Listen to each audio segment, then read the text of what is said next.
E aí pessoal, como é que vocês estão? Tudo certo? Cara, tava pensando aqui o seguinte, né?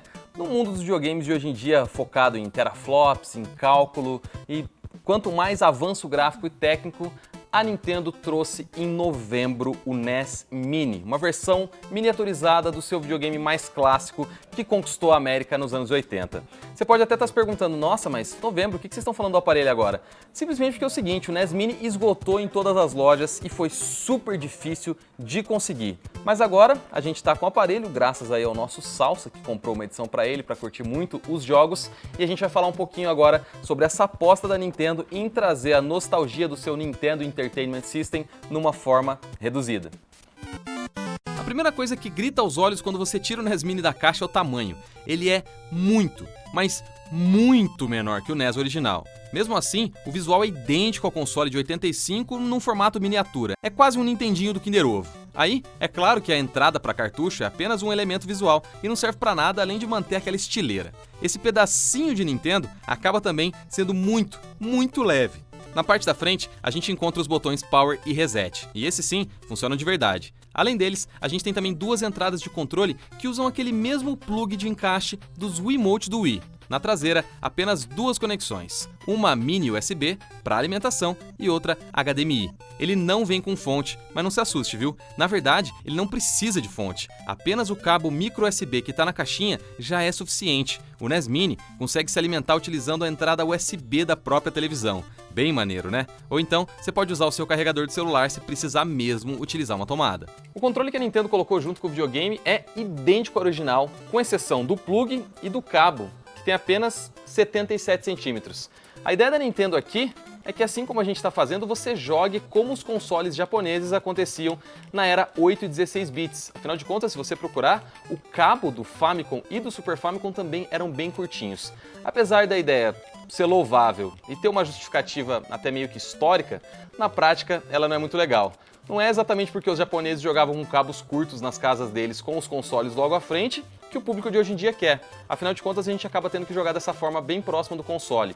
Tanto é que já existem várias empresas vendendo extensores desse cabo para você poder jogar mais longe do console. Ao ligar o NES Mini, a gente dá de cara com uma interface muito bonita e simples, que toca uma musiquinha bem divertida. As únicas opções de configuração ficam na parte de cima, e são poucas. Apenas essas 5 aqui e nada mais. Sem resolução, armazenamento externo ou qualquer outra coisa que te faça perder mais que alguns segundos antes de começar a jogatina.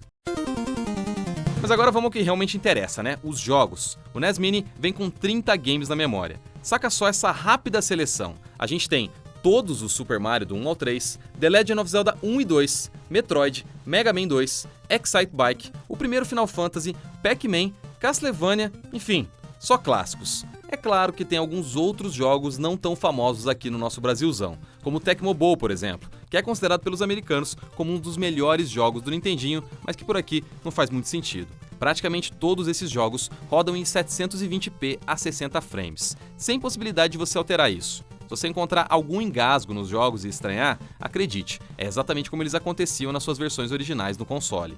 E falando em rodar os jogos, fica tranquilo, viu? Eles rodam perfeitamente, sem nenhum atraso no gameplay. No entanto, fica ligado na sua TV. Se algum jogo tiver difícil demais, você errar os pulos toda hora, pode ser que o input lag da televisão seja alto. Nesses casos, ativar o modo jogo ou renomear a entrada para PC na televisão é crucial. Afinal de contas, esses jogos foram feitos para as TVs de tubo, e muitos exigem uma reação do jogador mais rápida que alguns dos games atuais. Ninja Gaiden mesmo, apesar de extremamente divertido, não é nenhum passeio no parque. Falando nisso, se você quiser adicionar um toque retrô na jogatina, a gente recomenda experimentar o modo CRT, que simula um efeito de tubo de imagem.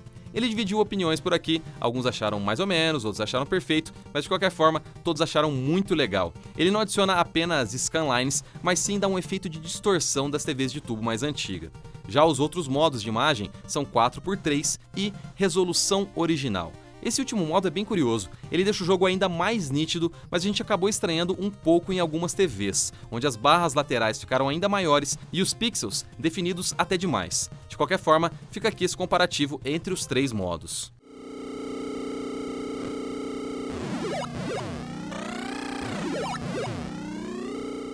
E agora a gente chega em um dos recursos mais interessantes e até polêmicos, né, do NES Mini, o Save State. Muitos jogos do NES não tinham sistema de save e recorriam aos passwords que a gente anotava no caderninho. Agora, você tem a possibilidade de salvar exatamente o ponto que parou, com até 4 slots por jogo. E fazer isso é muito fácil, é só apertar o botão Reset, o botão físico na parte do console mesmo, e escolher o slot. Se sua mãe te chamar para ir no mercado, você não precisa mais deixar o console ligado o dia inteiro porque chegou no castelo do Dr. Willy.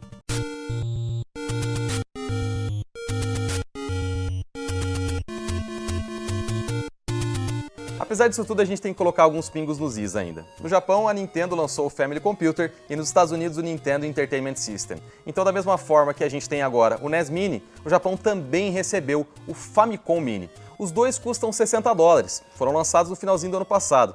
Só que a gente tem que lembrar que a Nintendo não opera no Brasil desde o final de 2014. E além disso, mesmo fora daqui, em todos os territórios, o aparelho é muito difícil de achar. Isso fez com que o valor subisse demais. Por aqui, tem uma galera pedindo por R$400 no NES Mini e, na verdade, não é nem de se assustar de ver que muitas pessoas estão pedindo 650, sendo que o aparelho originalmente custa $60. Isso é, não só pelo fator da importação, que sempre quando as coisas vêm para cá ficam mais caros, mas também porque a galera está cobrando em cima dessa escassez do aparelho.